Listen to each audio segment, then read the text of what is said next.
السلام علیکم ورحمۃ اللہ وبرکاتہ نحمده ونصلی علی رسوله الکریم اما بعد بزم حاضہ میں موضوع سخن ہے مغربی مصنوعات کا بائیکاٹ ایک مؤثر حربہ۔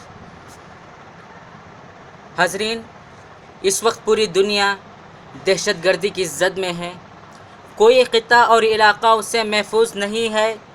گھر سے نکلنے کے بعد واپسی تک ہر شخص فکر مند رہتا ہے کہ کہیں کوئی حادثہ نہ ہو جائے اور انسانیت خاک و خون میں تڑپنے لگے۔ اس قسم کی دہشت گردی کی جتنے بھی سخت الفاظ میں مذمت کی جائے کم ہے، اس لیے کہ اسلامی تعلیمات اور اخلاقی و قانونی اصولوں اور انسانی اقدار کے منافی ہے۔ مگر اس سے بڑی دہشت گردی یہ ہے کہ کسی مذہب کے ماننے والوں کے دین و مذہب اور ایمان و عقیدے پر حملہ کیا جائے، اس لیے کہ کسی بھی مذہب کے متبعین کے نزدیک ان کی جان و مال سے زیادہ اہمیت ان کے ایمان و عقیدے کی ہوتی ہے۔ یہی وجہ ہے کہ اس کے تحفظ کے لیے وہ اپنے جسم کا آخری قطرہ بھی نچوڑنے کے لیے ہمہ وقت تیار رہتے ہیں۔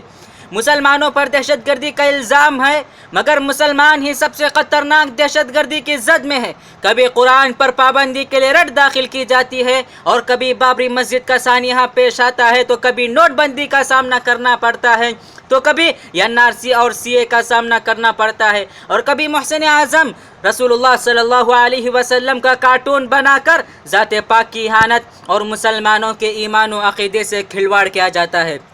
حاضرین، رسول اللہ صلی اللہ علیہ وسلم کی ذات اقدس کا کارٹون بنا کر جو دہشت گردی کی گئی ہے اور مسلمانوں کو دلی اذیت و تکلیف پہنچائی گئی ہے، اس کی تعبیر لفظوں میں ناممکن ہے، اس لیے کہ اس دہشت گردی سے پوری دنیا کے مسلمان تڑپ رہے ہیں، جبکہ مروجہ دہشت گردی سے چند ہی افراد تڑپتے اور تڑپ کر مر جاتے ہیں۔ حاضرین، مسلمانوں کے دین و مذہب کے ساتھ کھلواڑ اور مذہبی دہشت گردی کا جو سلسلہ چل پڑا ہے، یہ کوئی اتفاقیہ یا غیر ارادی عمل نہیں ہے، بلکہ اس کے پیچھے اسلام دشمنوں کی سوچی سمجھی اسکیم کام کر رہی ہے، جس کا ایک مقصد یہ بھی ہے کہ مسلمانوں کے دین و ایمان پر حملہ کر کے ان کو الجھائے رکھا جائے، تاکہ ان کی طاقت اور قوت اور صلاحیت کسی تعمیری کام میں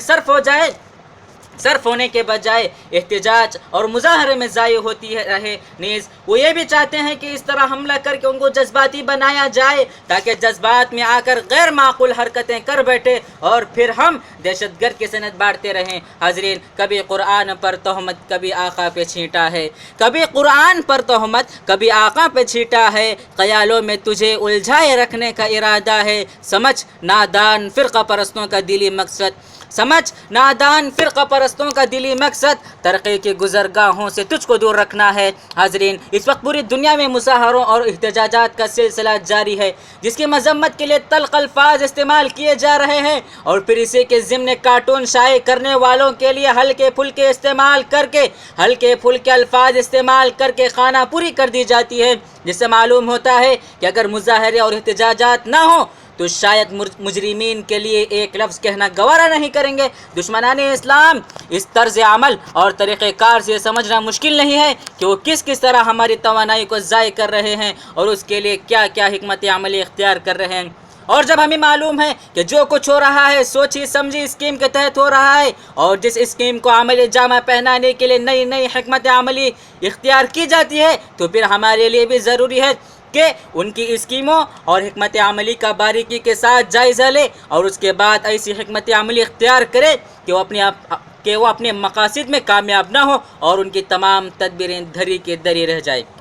حاضرین، اور سوال یہ پیدا ہوتا ہے کہ کیا اسلام دشمنی طاقتیں اسی طرح ہم پر اور ہمارے مذہب پر حملہ کرتی رہیں گی، اور ہم ہاتھ پر ہاتھ دھرے بیٹھے رہیں گے، یا ہماری بھی کوئی ذمہ داری ہے؟ ہمیں بھی اپنی طاقت اور قوت اور صلاحیت کو استعمال کرنا چاہیے۔ مسلم ممالک کی اکثریت تو آپسی اختلاف اور دین مخالف کی طاقتوں کو سجا ریزی پر آمادہ ہے، چاہے اس عمل سے ان کا جو بھی مقصد ہو۔ اس لیے ان سے اس قسم کی امید اور توقع رکھنا بیکار ہے کہ وہ متحد ہو کر کوئی مستحکم اقدام کریں گے اور اسلام اور مسلمانوں کو روز کی ذلت سے بچانے کی کوشش کریں گے۔ اس لیے اب ہمیں خود کوئی حکمت عملی تیار کرنی ہوگی اور اس کی روشنی میں اقدام کر کے دنیا کے سامنے ثابت کرنا ہوگا کہ اب بھی ہم اپنی حکمت عملی کے ذریعے اقوام عالم کو زیر و زبر کرنے کا فن جانتے ہیں۔ اس حقیقت سے سبھی واقف ہیں۔ کہ یورپی ممالک سے زیادہ درآمد مسلم ممالک ہی کرتے ہیں اور اس کے عوض تیل جیسی اہم چیز برآمد کرتے ہیں، اور جس کے لیے جہاں تیل کی خریداری پر مجبور ہے وہیں اپنی مصنوعات کی برآمد پر بھی۔ اس لیے اگر ہم ان ممالک کی مصنوعات کا بائیکاٹ کریں جو اسلام اور مسلمانوں کو نقصان پہنچانے کے ساتھ اللہ کے رسول صلی اللہ علیہ وسلم کی اہانت میں کسی بھی طرح سے معاون ہیں، تو ان کو دن میں تارے نظر آئیں گے اور کمپنیاں فیل ہو جائیں گی اور ان کا اقتصادی اور معاشی نظام درہم برہم ہو جائے گا،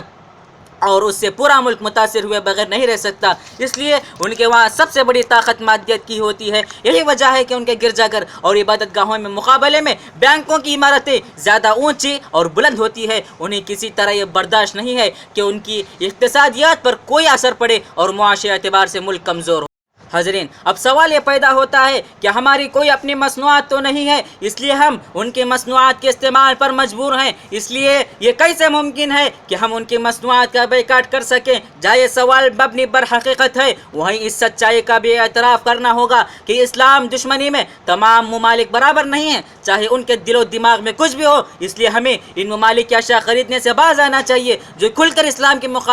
مخالفت پر آمادہ ہیں۔ ان پر ہمارے احتجاج اور دہرانوں کا کوئی اثر نہیں پڑتا۔ مثلا اس وقت ڈنمارک کی دشمنی واضح ہے، اسی کے ساتھ ان ممالک کی بھی جنہوں نے ڈنمارک سے نقل کر کے شائع کیا، اس لیے ان ملکوں اور ان کی اشیاء سے اپنی ناراضگی کا اس سے مؤثر کوئی ذریعہ نہیں کہ ہم اپنی ضروریات زندگی مختصر کر لیں مگر ان کے قریب نہ جائیں۔ بہت سے لوگوں کا تجربہ ہے کہ جب بھی کسی دکاندار سے کوئی بات ہو جاتی ہے تو پھر اس کی دکان چھوڑ کر کسی دوسرے دکان سے رابطہ کرتے اور خرید و فروخت جاری رکھتے ہیں۔ ایسا نہیں ہوتا کہ اگر ایک دکان سے سامان لینا بند کر دیا جائے تو پھر اس کو کوئی کہیں سامان نہیں ملے گا، وہ شخص وہیں سے سامان لینے پر مجبور ہے۔ اس لیے ہمیں کھل کر اسلام اور مسلمانوں کی مخالفت کرنے والوں کی دکانوں سے سامان لینا بند کر دینا چاہیے اور اس کا بدل کسی اور دکان پر تلاش کرنے کی کوشش کرنی چاہیے، اس لیے کہ یہ دنیا اللہ تعالیٰ کی ہے اور اللہ تعالیٰ نے اپنی اس دنیا کو تنگ نہیں بلکہ بہت ہی کشادہ کیا ہے۔ اللہ تعالیٰ ہم سب کو عقل سلیم سے نوازے اور حکمت عملی کے مطابق عمل کی توفیق بخشے، آمین ثم آمین۔ وآخر دعوانا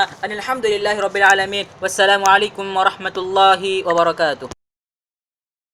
اگر آپ نے ابھی تک ہمارا چینل سبسکرائب نہیں کیا تو فوراً سبسکرائب کیجئے، ساتھ ہی بیل آئیکن پر کلک کریں تاکہ مزید آنے والی ویڈیوز جو ہم وقتاً فوقتاً آپ کے لیے اس چینل پر اپلوڈ کرتے ہیں وہ آپ کو وقت پر ملتی رہیں اور آپ ان سے مستفید ہوتے رہیں۔